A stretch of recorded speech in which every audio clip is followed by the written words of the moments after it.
Voilà, Canal Presse et Bandi sur Canal Kin Télévision. Merci. Batata, Bamama Bandeko, Boza Ebele, Yakolanda Biso na Kinshasa, Brazzaville, Mokili Mobimba. Équipe, il y a Canal Presse, Toza en forme et en place pour la conserver Bino Koupar Bola, Azawana Msimbi, Amavinga, Web, Azana Biso, P. Serge Mako sur la réalisation. Azali, sous les Mboyo, la régie finale, Azape ko assisté Biso. Voilà, et l'ongo Mokonabino. Bozawana Ebele et a participé na émission Oyo. Breaking news, Boebinenge Tobandaka, DGRK, Masolo, Ezoko Makaka compliqué. Boebi que Mokonzi Asika, Rita Bola, nde a commis DG, il y a DGRK, mais Sengeli Komaete, DG Akala Raoul Elenge a démissionné qui volontairement, Yemoko a déposé qui lettre naye à démission et curieusement 2 heures après, eko nommé Moutumususu, suspendre ye pe nommé Moutumususu et Sengeli Komape que Raoul Elenge a zokene la justice, justement, tonandaki avocat naye, pour na kolobaete, bazako fustigé procédure au bango ba jugé cavalière, il y a assemblée provinciale, il y a Kinshasa par rapport à dossier wana, kendagi na vitesse makasi, pe na salité makasi par rapport à la gestion, il y a dossier wana, il y a Raoul Elenge, qui directeur général, il y a régie financière, il y a ville, province, il y a Kinshasa, affaire à suivre, bien entendu. Retour, il y a Jean-Pierre Bemba, Bolandiango, na spot, Oeza Koleka déjà. Fayulu, Muzito, Mibale, leader, il y a Lamouka, Zalaki, prévenu, informé, mise au parfum par rapport à retour, il y a Jean-Pierre Bemba Gombo, Oeza prévu le 23 juin, 2019, selon, communication, il y a MLC, Balobi que, Sali Yango, pour na kolaksa unité, il y a plateforme politique Lamouka, Pe, Kozalana Makanisi Moko, convergence, il y a vision, il y a idée, et Zala, tout ça là-bas, ça la Makambu, Nabomoko, mais il y a signe, il y a division T. Enseignement supérieur. Marcel Ilunga, semble-t-il, à Boyi, Kozongisa, secrétaire général au Basuspandaki, Wivin Yenga, bien que présidence de la République va passer qui instruction l'Anzela directeur de cabinet qui a levé mesures et à suspension contre Wivin Yenga, secrétaire général, il a essu, mais ministre a Boinaye, a Boudenaye, instruction wana, Sengeli ko noté, groupe mouvement citoyen, Moko Bazo Bengala Kombo, tu songes, Bango, Babongisi, manifestation moko le 6 juin, c'est-à-dire lobby jeudi bako tambola na mama secrétaire général lo ba suspendaki ba omo ba lobi ba okene ko tika na bureau na ye abanda musala alors to sengi na présidence de la République to sengi na cabinet ya Mokonzi Mboka batala dossier malamu est-ce que problème est na cabinet problème est na ministre problème est na secrétaire général parce que ceux qui déjà au mouvement citoyen ba ko mokota makambo yo et ko ya ko créer climat moko ya malamu te pendant que étudiants bazako bongama pour la session il y a juillet alors faut éviter biloko ko perturber kimia la kati ya mboka donc c'est vraiment un dossier o esengeli ba konzi ba fungolango misu ba régler yango au plus vite. Assemblée provinciale de Kinshasa toujours Mike Mukebai a décidé qu'on ait la justice contre Assemblée provinciale il y a Kinshasa parce que Azako Senga la Bazouzi annuler pratiquement décision Zoma qui a suspendre 12 mois pe Mbongo a zoité dans l'Assemblée provinciale il y a Kinshasa. Alors Mike Mukebai a zui nzela wana la justice à mon Bazouzi pour que annuler décision Oyo et Zoma qui l'Assemblée provinciale il y a Kinshasa. Nomination il y a un mandataire na SNCC et puis na Jekamine non Jacques Balobi bango pe ba okende ko kutana na justice bazuzi pona ko annuler koluka annulation ya acte oyo président de la République azwaki parce que balobi ceux qui président za ko nommé ba mandataire et sengeli contre ça ya premier ministre za la premier ministre peut acha mokoloto acha signature mais selon bango na mukanda oyo ba nomaki batuna SNCC puis na Jekamine Premier ministre a signé, mais directeur de cabinet a signé. Alors pour la baron Monique, esa démarche moko irrégulière et sengeli ba luka moyen ya ko kata yango. Prophète moko kombo na ye Kawanga alobaki boy. Soki président de la République Félix Antoine Tshilombo Tshisekedi akundi Etienne Tshisekedi wa Mulumba liwana ye eko kokisama 48 heures après. Bongo, Etienne Tshisekedi, bon, biso moussana biso, on te vérifiera toujours. Etienne Tshisekedi, Bakunda qui est le 1er juin. Alors, à partir du 1er, les lots le 5, on a évité ça, calcul 48 heures et kokina nute, ni président a koufité, ni prophète, parce que prophète a bagi président a koufité, yemora komi koufé là, la place à président. Alors, tout ça, on a l'information que le président a koufi, tout ça, on a l'information que yé prophète Kawanga a koufi, alors, bateau, bazaramo, ma casse, côté ma prophétie, bah, mais on a étudier, problème est ça, na niveau ni pour la prophète, sur le prophète, azo landabiso, prophète, oso survivre au délai et délai, alors, y'a oui, sabiso, comment est-ce que yomoro koufité, parce que président koufi n'a été, on le voit qui 48 heures après, tout ça, sungayo pour prophétie, et ça, la crédibilité na yango. Bana basoda ya comme Mobutu bazo zala assister na ONG Telema Mwana Mapinga oyo sangsi bana basoda nyonso Christela nde apesi biso nouvelle wana coordonnateur tope coordonnatrice na ONG wana bazo ke notala bana ya comme Mobutu tope kan Kabila na Lemba bapesa wamo bakaye ba assister ba finaliste à 6e primaire pour na Tenafep oyo ekobanda lobby na mboka Bukavu. Colonel Moko Kombo na ye Biendo Mikonde Ibrahim abomi mwasi na ye discussion zaki makasi na kati ndaku attiré ye à bout portant je crois que réalisation à Koko Laksabiso image na ye a beti mwasi masasi sur place mwasi akufi pe na procédure il y a urgence ba meki ko fanda justice militaire ba longolier na musala soda pour la libela pe ba katie pete ndenge ba lobaka ba condamné na $3000 américains il y a amende pe ba condamné à perpétuité donc voilà colonel Biendo Mikonde Ibrahim oya bomi Mwasi na ye, aza commandant régiment ya Shabunda, abomi mwasi na ye, voilà, ba condamné ye alonge musala soda, et sengeli toujours conseil de pesa na bande konabisho mapinga, ko confondaka te, famille na yo, na champ de tir, eza malamu te, makamba famille, eza famille, makambo pe ya musala ya soda, eza arme, on va pesi yo, eza te pour regarder, ba problème na kati ya famille. Advance Mouya Zanabiso Elongo, journaliste qui ne bougeait, Congo est bougé, voilà, ancien, Azalai ko présenté Kin Makambo, Azali Soukounate, bien qu'Alingite, bah, rappelle la Kayango, mais c'est quand même son passé, et si à Outi, faut toujours qu'on revienne à rapport, tout ça va battre sous temps, Advance Moté. Ouais, merci beaucoup Ndeko Jack dit tout, merci encore pour l'invitation au Bessin sur la poste autocote et puis merci beaucoup d'avoir Ndeko de partager dans vos mêmes plateaux et puis Tikapena profiter de ce sous-coupé ça va téléspectateurs nous sur le canal qui est télévision canal presse Mbote au Bazul Bakou ya Kolanda Biso et puis excusez-moi na micro nayo na souhaité joyeux anniversaire na ancien président de la République démocratique du Congo, président honoraire Joseph Kabila Kabange, Yangwana Lobby, Ligue des jeunes, il y a PPRD, Oyekuma Makana Papimpungu, à sensibiliser qui va jeunes union soit PPRD pour Nakosala enseignement tout autour, il y a boulevard Lumumba. Précisément, échanger à côté à monument Lumumba. Nous, on va pouvoir profiter déjà qu'on fêtait ensemble maintenant, chef Nabango a fêté. Mais Raïs, Yemogona, honorable Jeannette, parce que c'est fêté, moi, réception rien. Bon, en fait, côté en bonne information, on a fait autour de Papimpungoza, président Luc des jeunes, parce qu'il y a sensibilisé les jeunes Kolongois, parce qu'il y a Fikini Kozomo et Loko. Bazin Pemezana Biso Longo, Bazin Mbotenayo, juriste de son état, voilà, Zongeli Biso, depuis un temps, tout le monde a soutenu la canal presse, voilà, tout ces pays, comme on a eu, Christian Mukendi, chargé à projet, il y a ONG Jeunesse Verte. Les amis. Mbote Bandeko, merci Mingi pour l'invitation.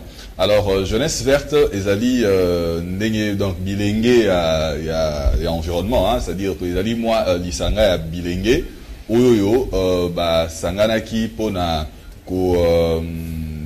Kotala Makambo et Tali environnement, poto yebiete bilenge, c'est-à-dire la jeunesse, ezali ressources moko ya munene parce que tous ali ko constituer plus de la moitié, il y a population, il y a monde, mais naka ya RDC tous ali plus de 60%, il y a population. Alors nyonso ekoyi ko salama, il faut les kana bilenge. Or to yebi lelo yo na mokili ya lelo makambo etali environnement, c'est-à-dire environnement, tout le monde a mingi salité, tout ça, c'est vrai qu'il y a des ali environnement immédiat, il y a des intéressants à biso mingi, mais ils ont au-delà de cela, ils ali makambo ya exploitation, il y a bazamba, ils ali makambo ya réchauffement climatique, ceux qui totali biso to fana na Kinshasa to botami awa, au mona ba série ya ba 90 soana to zalaga climat n'est climat et comment les lots ce que vous allez analyser ou comprendre que moins décalage des alliés. Merci. Donc au quotidien voilà sur le quotidien sur l'environnement pour la sensibiliser bilingue mususu tout c'est prendre en charge mais aussi tout ça la pression na bao bazwaka mikano pe ba décision ba meka un peu ko la sérieux dans le domaine. Voilà, tu signalais que le 5 juin, les journée mondiale, il y a environnement et Canal Presse a consacré pratiquement bonne partie à émission Kolobela, l'Ikambetali environnement, surtout dans la ville province à Kinshasa, na Congo, dans son ensemble, tu rappelais que forum Moko de haut niveau et que ça na pratiquement dernière semaine, il y a mois de juin à partir du 25 et que ça na Kinshasa, patronné par Bakonzi Alikolo et on a profité pour saluer d'ailleurs Mokweba organisateur local Jésus Noël Cheke Zolanda Biso Bazako Bongama pour un rendez-vous il y a au niveau journée mondiale il y a environnement Kinshasa Kalabengiango kin label to éviter mutation salamaki kon pour ekoma kin la poubelle salité ezamakasi Gentini Ngobila nouveau gouverneur Aye a instauré pratiquement idéologie na bengi kin pro bopeto voilà kin bopeto est-ce qu'on réussit est-ce que toko peut sango chance que effectivement Kinshasa ko zonga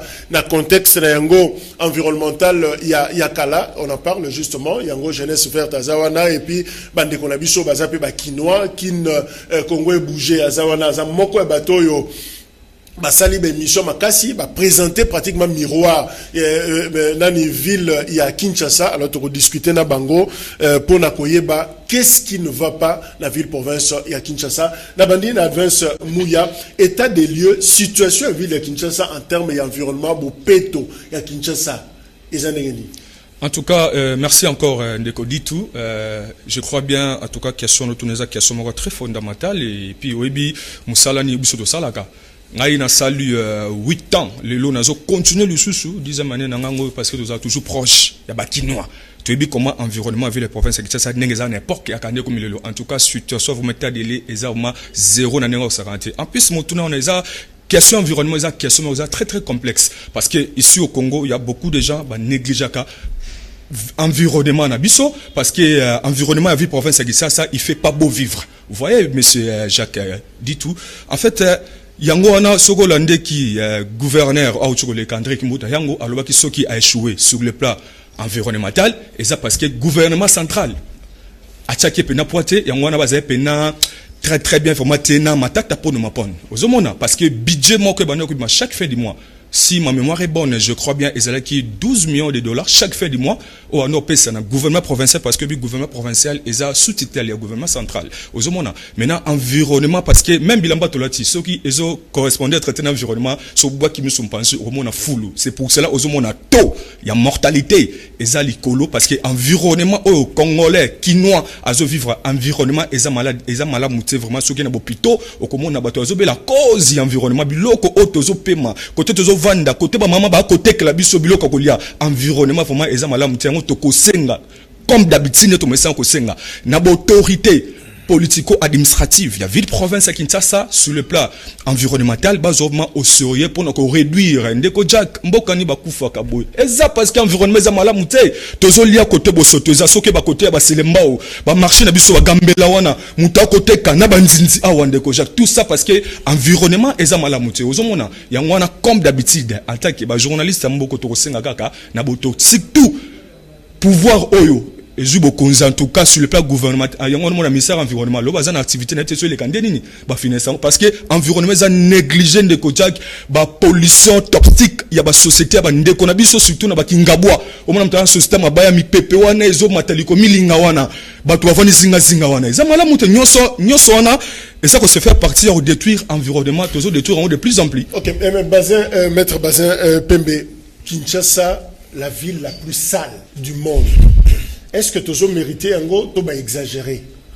Merci beaucoup na kocha sujet à l'ordre du jour pour entendre débattre na bakinois mais ngai nazo partager ba responsabilité na pollution lelo ya ville à Kinshasa na ba autorité pe na biso pe bakinois. Pourquoi je l'ai dit? Ba autorité bazawana comme la surveillant mibeko ezali oyo ba autorité esengeli batia en place pour n'être biso bango bazali ko gouverner to pratiquer mibeko wana. Au mona lelo mutu alamuki na tongo azui salite na ye abwaki yango na nzela. Azozela mutu apuso aleka pona ya kolokota. E moko so mutu apuso alekite atiki yango wana omoni mususu voisin ayepa abwaki wana voisin mususu ayepa abwaki wana avenue wana e baby bando koma na solo biso population to koma olela. Monsieur le gouverneur, président de la République, première dame ya kolongela biso salite oyo.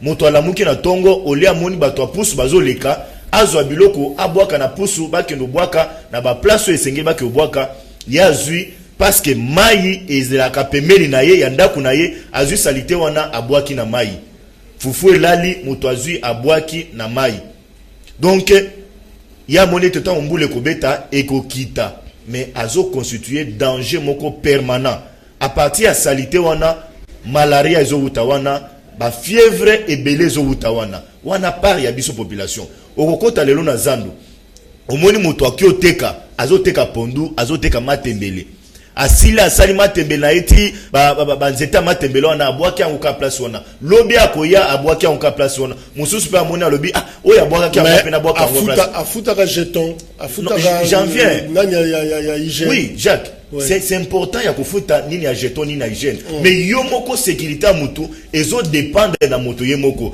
mais j'en viens maintenant en ce qui concerne ba autorité. Biso d'abord population faut tous à la responsable parce que la santé n'a pas de prix. Ceux qui osent la kaketi non ba kozi baya olongola o salité wana alors que zo détruire nzoto na tango kokufa au mona mokonza yo contribuer pona matanga na hote tango koza na hôpital mokonzi moko akoya te pona ya olandela na hôpital afutela mbongo ozo soin parce que obwaka ki salité na nzela.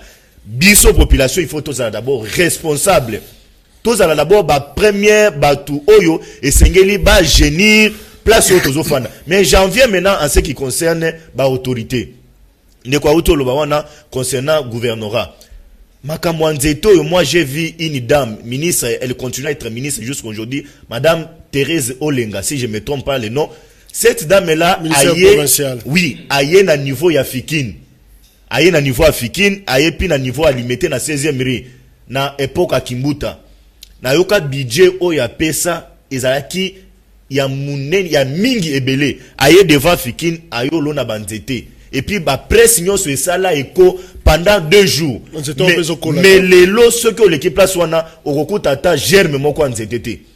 Il faut qu'on pose ba question parce que jour ya kwa na journaliste moko a poser mutuna eloko nini eloko uto saleza malamu pour l'environnement pour na bato ba respirer mu pepe moko bien ba condition nini oche en jeu ba stratégie ni noti en jeu pour n'être biloko ko landela ngo malamu ba nzeto ekola parce que kwedep bato ba bando ya na Fikine. Cette dame là dit ba condition nyoso ba stratégie nyoso tout est mise en place. Nous allons cette fois-ci veiller sur ça ba nzeto ekolona. Mais ce matin ici, moi je viens de passer là Nathalie, na ebité ceux qui je n'étais même pas au courant que tu vas débattre ce sujet mais par curiosité na boaki miso wana na kuti ata germe mon côté. Tam ce salon dans ça m'appelle. Non, nous avons intérêt à interpeller mbongo wana soki ezalaki, soki ezali à restituer yango na condition. Mais j'en viens s'il vous plaît, je m'excuse avec cette histoire ici il y a Gentini. Gentini a un problème. On en parlera. OK, merci beaucoup.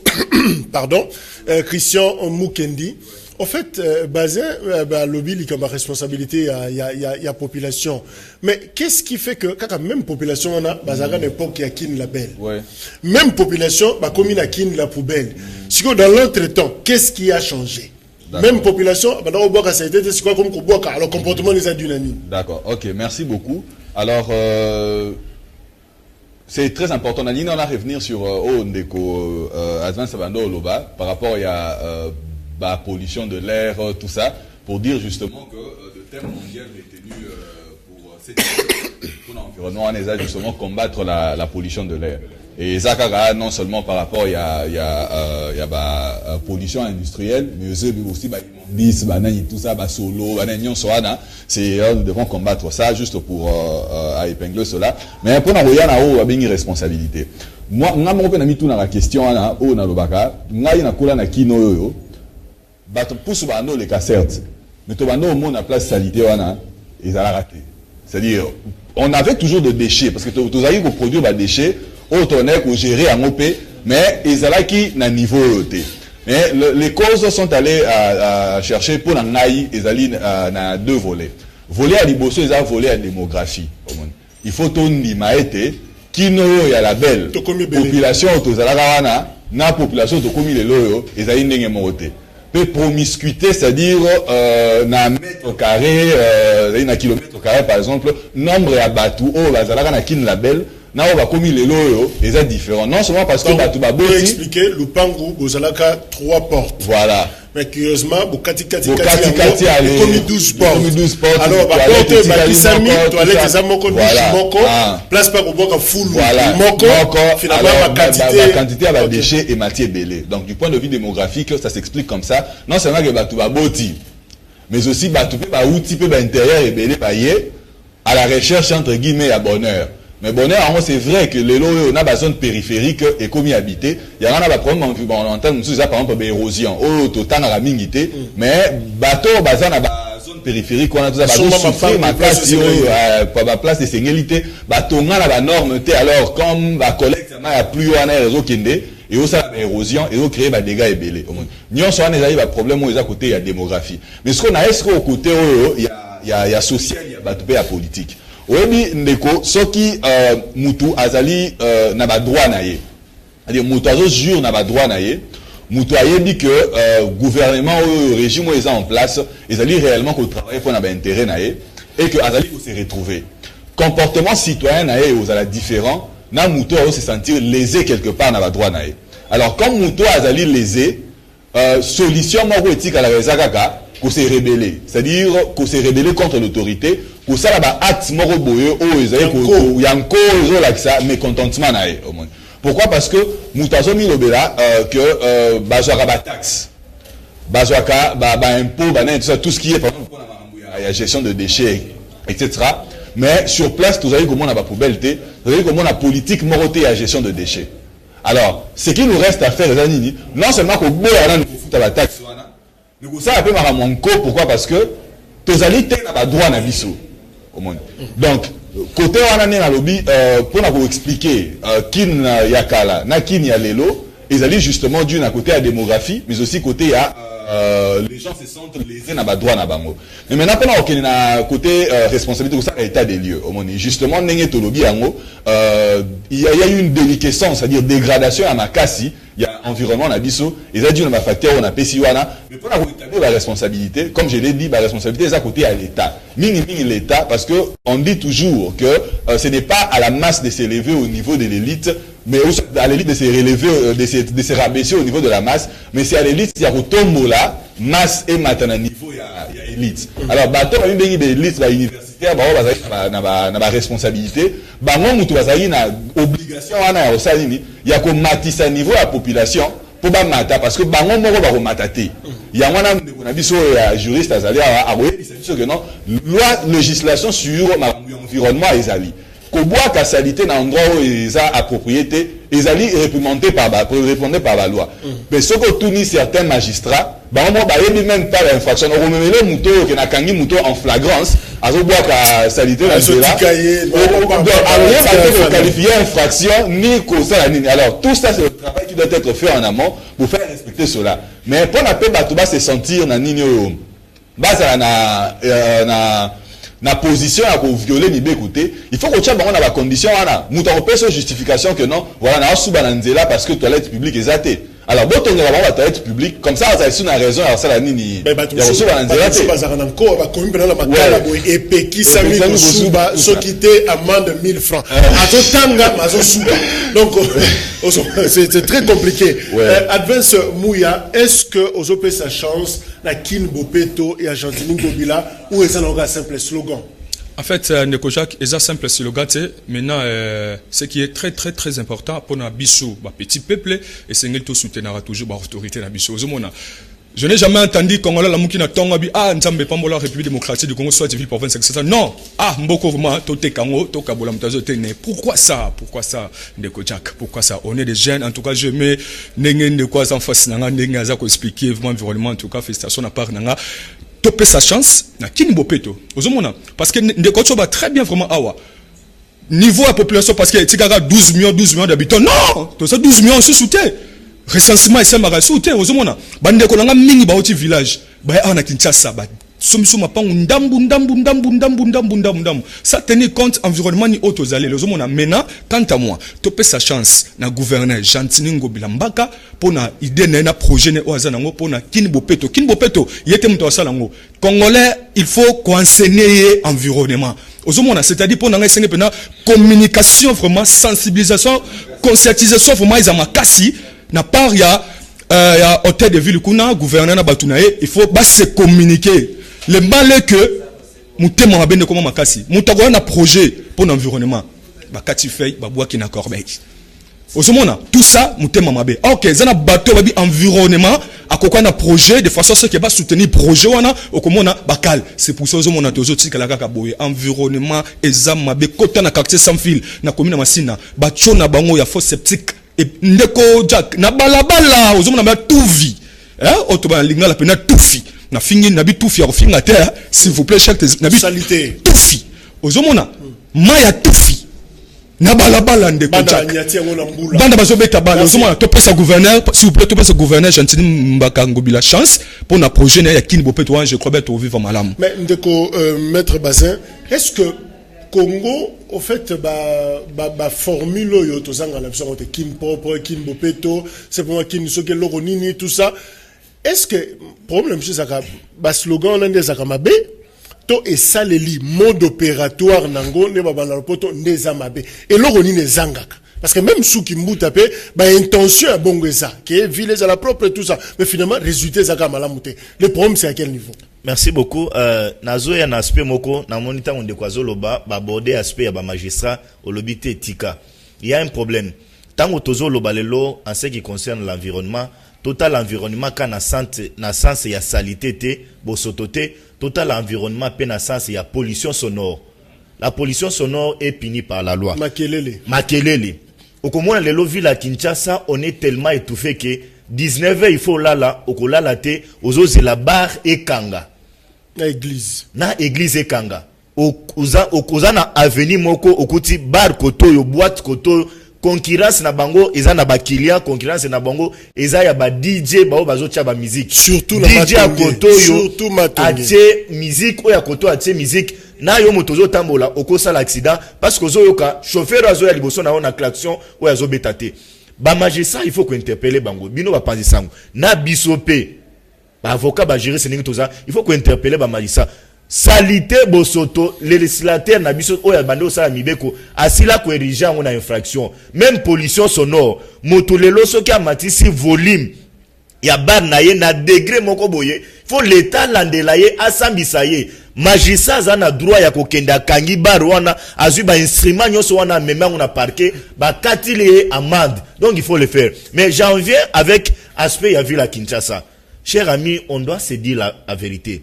Na habité pourquoi Ndeko je le suis souvent mais s'il doit flatter ba konzi ya ville à Kinshasa c'est déjà une erreur. Ce qui toke na début à boye na ko flatter Jantini Ngobila na projet o ya na ngote pour la ville à Kinshasa, c'est déjà une erreur.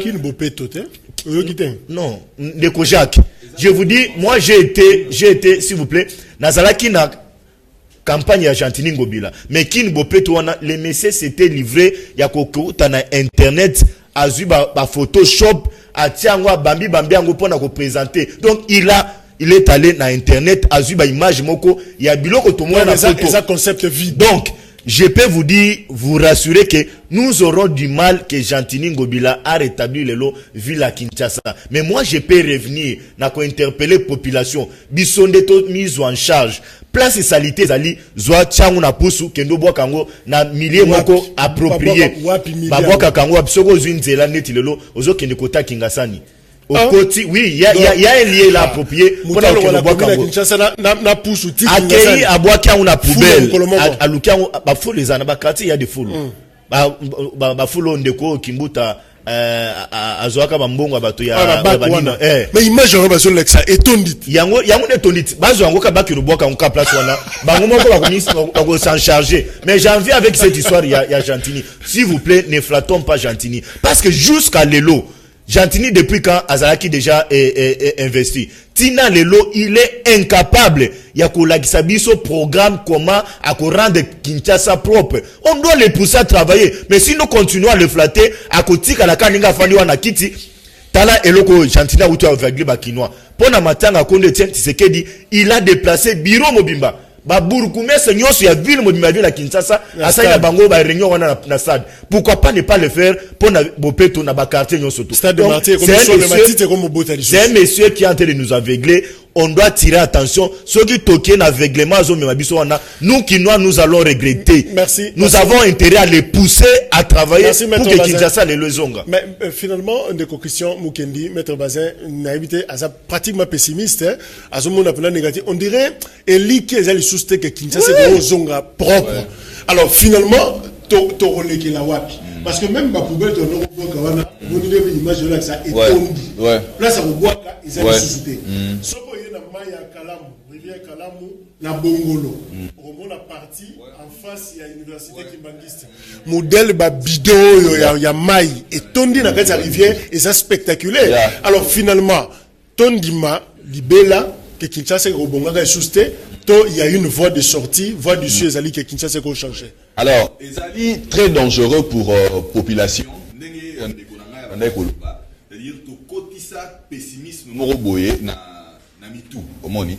Alors, autorité, il faut pas capitaliser changement parce que la mentalité il y a congolais et africains, batik à la ramine sur le personne que sur les problèmes réels au moni. Oui, continuez. Oui, c'est-à-dire la mentalité à Batou, batik à la ramine sur les problèmes, sur les individus que sur les problèmes. Okay. Au moni. Donc, il y a moi là, puisque les individus sont partis, que ce soit à la tête de l'État ou encore à la tête de la ville. Et, Joseph Kabila accueilli, André Kimbuta accueilli. Alors il faut capitaliser changement pendant aussi que ça la migration peut avoir pensé na mitou et abatu que maintenant c'est possible. Maintenant nous commençons à travailler pour le changement au moni. Alors tout part de là, tout part de la mentalité. Il faut comprendre que non, ils ont une fatalité. C'est-à-dire c'est vrai que tu as la situation ça semble être une situation à nord et tout, mais il faut c'est possible. Maintenant il faut que ça là on a deux volets. Premièrement Bakondi, je reviens toujours à Bakondi parce que la responsabilité na bango. Mais quoi ça dit bien, il y a et tout pays sa Gentini change parce que effectivement il faut travailler la population parce que sans population ça est l'autre. Mais il fait la gauche à l'objet bien pourquoi parce que il faut biso batu ya société civile to chaye pression. Non pas parce que tu as monté maman bé que comme il est là sur le lobby haineux, jaloux, tout ça. Non, ce n'est pas ça. C'est parce que tu as poussé. Parce que déjà autour d'eux, ils ont des gens. Non, peut-être la méthodologie elle n'est pas bonne parce que il ne faut pas que ça la réforme à cosmétique. C'est-à-dire la réforme il y a caméra il faut que ça la est en fond. Et là, on a toutes les questions, c'est très bien. Alors, mais peut-être, les concepts, on va créer la révolution de la modernité dans 5 chantiers. Mais est-ce que dans le fond, on a 100 jours, on a 100 jours, on a cosmétique juste pour que nous allons travailler. Mais en fait, dans le fond, qu'est-ce qui a été réellement fait? Est-ce que dans le fond, il y avait un programme, tout ça? Est-ce qu'il y a eu des indicateurs? Saute mouton, tout ça. Même, vous voyez qu'il faut responsabilité à l'État. On doit avoir une politique de gestion de déchets. L'État peut faire changer de mentalité. Les lots, on a déchets et salité. Mais dans le monde, les lots, on a sous déchets salité. Parce que les déchets, c'est de l'argent. C'est de l'argent, c'est-à-dire que politique, il y a recyclage. politique, il y a transformation à déchets, ça va rapporter des millions à la ville à Kinshasa. Concrètement, le Golobani. C'est-à-dire, non, c'est-à-dire quoi? Ceux qui politique, il y a récolte à déchets, Zali. Au moins, il y a le lobby est très important, parce que ceux qui boivent, ils ont s'accumuler. Mais ceux qui, l'Union européenne, on ne voyait pas parce qu'il y avait des moyens mis en amont. Mais c'est quoi, parce qu'on a la ONG, c'est-à-dire, gérer les déchets, mais les déchets, et puis en fait, mais il n'y a pas de retour. Mais ceux qui sont mis en on a reçu des déchets, mais bien que place les déchets au Kende, et vous en avez transformé, et que vous rapportez mon sous ébélé, c'est-à-dire, mon autre, on a reçu des déchets, et il va dans la transformation, on peut na commercialisation. Concrètement, par contre, ça n'y n'a pas de déchets, tout le monde on fout le bélé, bongo, bidon, maille et tondi, parce que ça n'en est. Na bidon, par exemple, au moins, déchets plastiques, wana. Bako, ça, la pavé, par exemple. Kinshasa, Kinshasa, quand RDC, ils a chantier. C'est-à-dire, on a besoin, on a un trottoir pour un piéton, etc. Tout ça. Avec un bidon plastique, on peut transformer ça et puis utiliser ça. Au moins, ouais, ça, exemple, européen, ça. Mais avec des déchets, sous papier, on peut construire des papiers hygiéniques, on peut faire même des papiers, on peut faire beaucoup de choses avec des déchets à travers le recyclage. Alors, si tu es politique ou la gestion des déchets, et vous savez que même dans Moutou, il y a un gouvernement, bon, bimisa, et là, tellement, on va boire le ONG parce que le retour est athée, mais ils ont tout un investissement, pourquoi vous dire que non, les déchets, voilà, et ça, et vous rapportez. Donc, les gens iront même, ça va créer de l'emploi, parce qu'il y a des gens, des petites ONG, tout ça, qui vont commencer même à aller chercher les déchets. Dans Banda, où il y a la population, tout ça. Pourquoi? Parce qu'ils savent qu'après, il y a tout un système, tout un mécanisme, il y a pour gérer les déchets, tout ça. Mais finalement, Advance. Non, la lignage de la SOE, pour n'avoir sa côté la responsabilité de la population. Il faut surtout comprendre que non, le droit au travail, c'est un droit garanti par la Constitution. Mais il y a combien de chômeurs? Ma tête à Pogno est venue à Boyi, qu'on engagé sous na fonction publique. Et il avait suspendu ça pour un moment. Mais pendant ce temps-là, il y avait des milliers de diplômés qui étaient éjectés dans le marché, pas de l'emploi, maintenant bien au marché du chômage. Vous comprenez? Mais si mais tu as mis ça en un abisso, tu se débrouilles. Pourquoi? Parce que l'État a garanti le droit à travail. Droit à la sécurité sociale. Au fond, on a croisé le bois parce que le gouvernement s'est monté. Parce qu'il en va à la survie, il faut que nous rapporter sa banne. Néanmoins, on a environnement. C'est vrai qu'environnement, ils ont droit à vivre dans un environnement sain et que les conduits, il ne faut pas garantir à moi. Mais si on dit que non, par ricochet, des choses à peu près, ils ont l'accumulation, il y a tout ça, il y a une maladie. Ils ont béli sa banne. Ils ont moto dépassé le monde. Ce qu'on fait, on croise les bois parce que aux gens ont droit à l'autre et qu'il faut la bateau, il faut garantir, bateau, il a devoir, il y a mettre on a droit dans le baya. Non, c'est-à-dire, il faut y avoir ça, au terme, n'importe quel malgré chômage, parce que droit, il y a travail, ils ont garanti. Solution population, tout tumba déchets, tout timbola maboulou, tout kunda. Non, pas nécessairement, parce que ceux qui peuvent tout moli, ils avaient fait pollution de la terre. Au moins, c'est-à-dire, nyon sorana, au moins, il y a un lobby. Et le lobby, comment ils ont rebandé sur tous les plans? Comment ils ont rebandé sur tous les plans? Il y en a, il faut qu'il y ait une éducation à la citoyenneté. Merci. Mais Advance, question par rapport au Christian à lobby. Mais finalement, la transformation des déchets, depuis tout ce temps, vision, politique, et tu parce qu'on a eu de responsables politiques moins visionnaires, qui moins instruit dans matière wana ça prenant élémentaire et ça y promener. En fait, merci beaucoup Ndeko Jack. Avant de répondre à Moutuna et permettre moi quelques secondes pour ça Maître Bazin en tout cas merci beaucoup. Maître Bazin Koloba, je ne sais pas ceux qui ont compris qui Moutuna Ndeko Jack a tourné un cher téléspectateur s'il vous plaît. Koloba ko soutenir Moutou na idée soit azango ezate ko flatter. Ceux qui na lobaki a to soutenir comment président de la République, on va mettre Bazanga Beta Maboko. Le cas habite soutenir gouverneur de la province de Kinshasa, Gentini Mbaka Ngobila, ne mettre Bazanga Benga flatter. Non, dans sa flatterité, je suis un jeune entrepreneur. Dans une entreprise, dans un mouké. Nabi comment ba kota magasin basoma boy na flatter toi ka atena ba te poto flatter ba tout non mutumo na bengana bureau na j'ai beaucoup regretté mettre Bazin a benganga na za flatter pour na bi non soutenir Gentini Ngobila Mbaka. Je suis désolé. C'est bon. Merci beaucoup pour na mutuna na yo. Ndeko Jack, ce qui chantier bengu après émission ok. Mais il est kino comme moi, il est congolais, comme moi, on a quitté pourquoi? Continue, mais il y a ça, ma cause, avant qu'il continue. Merci, c'est très important. Je dis que, au bini les kanambo kanabiso, konzo nyonso on a individu, gérer mboka pendant 18 ans, mabé. Bakena mboka bandeko mususu ba mona ko mboka wana ezala bandeko Jack ozomona ba projet wana ya ko transformer ba déchets na biso et ça tela la mboko wateka papier talo ezaka ana Congo papier duplicateur cher papier hygiénique cher ozomona ba kaye ya bana biloko wana eyaka au moins biloko ça biloko wana ba papier matière nango yuta ana Congo ba kir danyo so wana ok tout ça ba nzete yango wana question en tout cas environnement na CP makasi ndeko Jack pona mutuna no suna zonga ba konzi oyo ba dirigeant mboka pendant 18 ans mabe ba kenda ba tambola monde mobimba ba mona comment ba déchet wana ezo ba ozomona bazana bato propose non tu vas tout à l'heure bien de côté suivez-moi très bien chers téléspectateurs na bikyo mutakoko na projet qui toko mais ba finaka ba projet je crois que ba projet na ba bureau ya ba konzi ba dirigeant mboka mabe pendant 18 ans ba papier wana eza na kati ya ba eza ebebo oto ba lingala parce que moi j'aime beaucoup lingala eza ebele na kati ya eza mutema mabe manki ya vision bazo sa politique sans que ba to sala nini muto sa politique na sentiment ozomona pour atondisa libumu OK. Il faut que l'on patrie, il faut un amour, il y a patrie, il faut un bon patriote. Pour devenir un bon politicien. Tout à l'heure, on a plateau, on a l'obaka, semaine dernière, on a dit que ça la politique, tout ça, un homme politique était à cause de Makambo, parce qu'il y a un politicien, on a un amour, il y a mbokane, on a une vision, il y a pays, on a un souci à jeunesse, parce que bah dit que j'aime lelo, bah papa son gwanda, bah kenda, bah mobutu ming, bah kufa ministre, bah na wa tika na bah nabiso, to ok, ma biso to ensemble, pourquoi, bah papa va gérer ma bé, bah finagi bah projet belé, net tozo senga, net kato senga, ko senga exact ko flatter, ko soutenir visionnaire, na soutenir la vision il y a 100 jours. Programme budget chef de l'état na soutenir kango ozomo na magazine na ngana leki sango gratuit mbongo utani na présidence ezala kite kena na flatter kite avant simuya aza flatter te pona ndeko na mettre bazin mettre bazin il y a un problème na moni abozongeli bakonzi et Bakondiango, et ça Gentini Ngobila, s'il faut parler la ville à Kinshasa, et ça assemblée provinciale, au bazar organe de Liba, Baronde Baza ko investir parce que le Billy Kambo y a bataille na Bokondi, Ndenge et Sengeli, mais finalement bateau tous autres motema, aux autres nouvelles les autres na gouvernorat Gentini Ngobila Koti batum balé déjà balongo ministre finance à Longwaki il y a déjà ka yeyo a outi ko démissionner.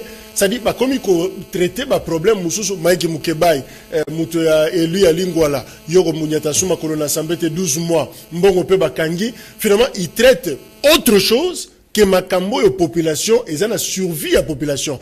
Est-ce qu'on peut faire confiance à ma institution ton animateur d'institution il y a ville province à Kinshasa par exemple? Oui, merci beaucoup Yambo. Cette émission ici c'est parmi tant que dans le quartier bazo déjà ba émission parmi suivi. Et tango ozo solona bato quartier bazo yebisa parce que toyoka na émission na kofinga na izalakate. Donc si cher ami il a été touché, il a été versé par les termes que na lobby flatté, na lobby yete, na lobby to flatakate. Donc je retire ça le plus vite possible. La facilité yo na lingala ba kinoa bien to beta matoloté. Oui. Donc ne soit pas versé na takinde yote. Donc na oyo ndeko Jacques Auto Loba c'est déplorable. J'en viens sur un aspect. Oyebi lelo soki ngai na yo tozo pousser Ngobila travailler parce que nous voulons voir de la transparence na ville ya Kinshasa o eza capitale ya ba institution nyonso. Tu sais na régime ya Kimbuta Auto leka. Eza na mama moko ya PPRD.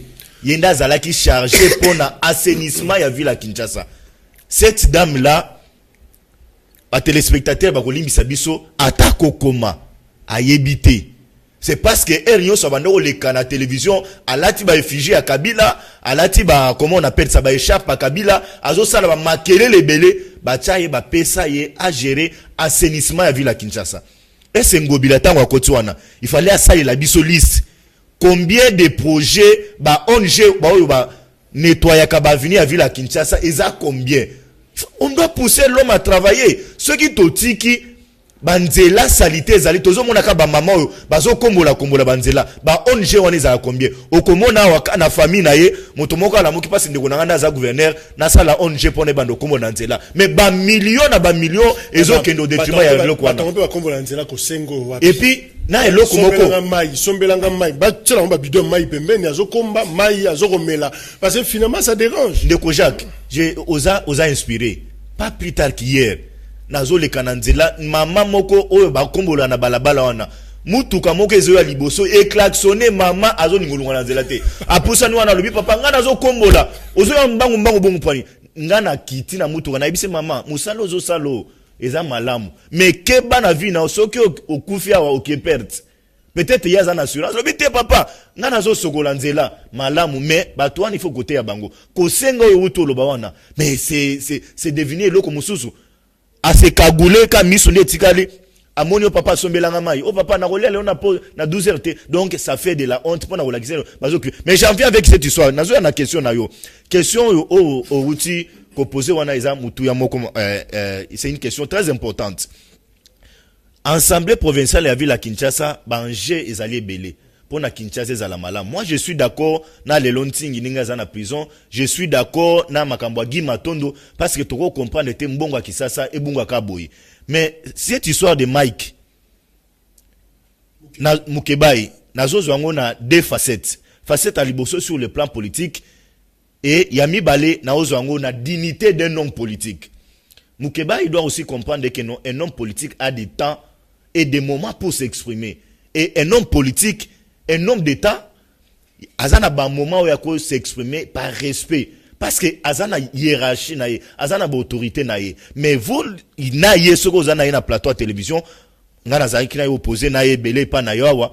Mais tu sais que il a l'idée de minimiser seulement bato musu. Même la presse, même bato azokuta na ba na plateau. Azana idée ya ko minimiser bato. Il est allé même outre petita ko minimiser même chef naie ya assemblée provinciale. Mais j'en viens avec est-ce que des mesures basuwana d'abord les prioritaires pour la ville ya Kinshasa pour tout un sujet est-ce que c'est important est-ce que c'est légal j'en viens sur le plan des droits article 19 il y a constitution il y a biso o ezo régir biso lelo ezo lo baboy soki mutu bafundi ye azana droit pe bayoka pe son de cloche na ye ba entendre ye ba yoki opinion na ye ba comparer opinion ya mutu mososo ba confronter bato wana ba idée pour ba dégager lokomoko mais na komona procédure oyo na tangi na décision Mike na monnaie procédure wana ezaki respecté ça c'est sur le plan constitutionnel sur le plan des droits il y a aussi un problème na niveau assemblée provinciale na moni rubrique au bapesi il y a article 108 il y a règlement d'ordre intérieur na bango mais je n'ai pas compris mécanisme nini bazana ba rubrique belé ils sont allés tomber quand na rubrique il y a suspension temporaire il y a 12 mois avec et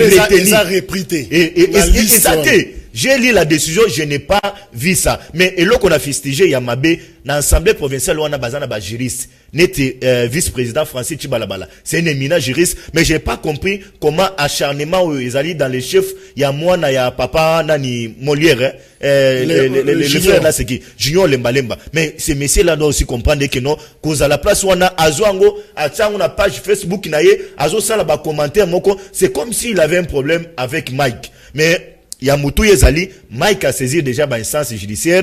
Donc, espérons que na argument Wazanango, na dossier de pièces au avocat na iba ko présenter devant cour d'appel au ba saisir. Espérons que ba ko rétablir na ba question tokomi na souka finalement on traitera de faux problèmes, pas de vrais problèmes pour la ville province à Kinshasa.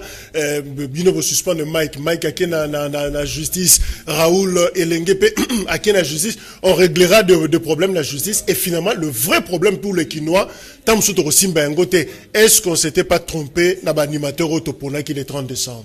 En tout cas, ça c'est... Micro. En tout cas, ça c'est une observation, il y a Makassi, au Moni. Il y a Makassi. C'est vrai qu'au départ, hein, avec moi la mesure, le président Godempo et Azwaki, on avait quand même senti qu'il y avait une volonté de pouvoir changer les choses, au Moni. De pouvoir changer les choses, mais il ne travaille pas seul. Il y a des gens autour de lui, tout ça, et même s'il a la volonté, mais il y a toujours des tares et des insuffisances. Mais tout part il y a 30 décembre.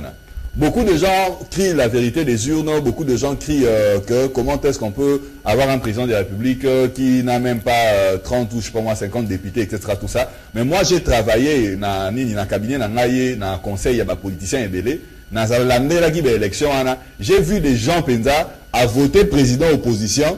Mais dans les députés, on a voté à FCC. Pourquoi? Parce que c'est soit un quartier, soit un cousin, soit une association, tout ça. J'ai vu des gens qui ont voté bon. Ces gens-là étaient très intelligents. Dès le départ, ils ont créé une mosaïque qui a PPRD, ils ont créé l'on électoral.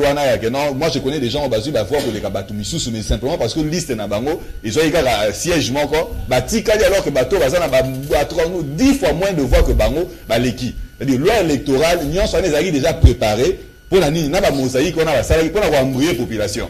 Moi, je suis sûr que ceux qui battent sur l'humain, ils ont casquette au bisoto yebi, à Kenon, il y a ancien régime. Il y a pas voir un soit quitté. Population. Merci. Tout en a quelques messages. Voilà. Bonjour Canal Presse, Boyebisa Bango, Batu FCC, Bako Bakaka Nabuzoba, Lokola Mukeba ya Lobby Vérité, Bapesiye sanction, mais puissance ya peuple ba sanction na Kayangote et Sali Biso Pasi Godem Poi Pasteur, R Yangoyo, Jou peuple ya Kotomboka, Nde Bokoti Kabuzoba. Salut Canal Presse, Boyebisa Godem Poi, Azomonate, comment la alimentation, Tokoma Kosomba ba emballage pour na produit acheté, Azolobate. Bonjour Canal Presse, na Sepeli, na ba invité na yo, Mibale Baza, ba vrai patriote. Bonjour Canal Presse, Aristote Mbemba, depuis Massina, Mukoko Samba Kenda Wapi. Je suis sur Gazali. Asuka Ndengeni Naba Jean ya Onatra. Tchaka y est à disposition, il y a justice, tout ça. Ok, on voit pas la suite. En tout cas, tu es évité. Est-ce que va bomber la moto? Est-ce que justice à Zokoba? C'est ça aussi le problème dans beaucoup de bisoto banda kalabamfouya. Mais puis après ça disparaît. Bonjour Canal Presse. C'est Papi Mikulu. FCC Bandi Bouzoba et pas Yagodem Poi. Balingi Vérité T. Bonjour Canal Presse. Botika ba débat. Les deux personnes au plateau. Bazali parfait. Bazali parfaité. Voilà, je sais pas, deux personnes en Nani, au Baza parfaité. Maintenant, on ne reçoit pas des hommes parfaits ici. Donc, c'est pas qu'à Batouoyo, Bakokopé, ça, Makan ici. Voilà, je crois que c'était important. Tolobela environnement, Tolobela Mbokanabiso, ville, province à Kinshasa, spécialement, parce que ils ont beaucoup de priorité au gouverneur et la Pakindai, que ceux qui balent ici Bango, Bako, Bongisa, Kinshasa, Bokanisate qu'actualité, ils ont toujours politique. Et ma kamoussouzo tozo négligé, ils ont fondamental pour Nambo Kanabiso et nous devons to fungola kamisu la Sikawana. Donc voilà, c'est fini pour la Lelo, Maître Bazin. Merci beaucoup. Merci, Christian. Merci beaucoup. Mais il y a un moi message, il y a un cadre jeunesse verte. Okay. C'est-à-dire c'est 21 juin. Tous à Pullman, tous organisé deuxième édition, il y a un forum sur les enjeux, l'état des liens et le perspective de l'environnement en RDC. Okay. Et pour l'année où la développement durable pour tous, c'est-à-dire toujours le développement, mais développement il faut la durable et puis financement goya, bosali ba forum et puis après résultat zéro. Jusque là, tous allez qu'on se battre, on n'a pas moyen de bord. Net ici quoi, on a qui des unikin kuna na ça la polytechnique, ils appellent la conférence moi sur développement durable autour de ça là, mais financé entièrement et pas na biso mo. Merci. Rendez-vous 21h30 pour la rediffusion, Bokolanda numéro Oyo en ligne parce que MCMBia a s'en occuper. Et puis rendez-vous lobby pour un numéro Moussoussou, bah invité Moussoussou, payer bah sujet Moussoussou. Merci, au revoir. Merci.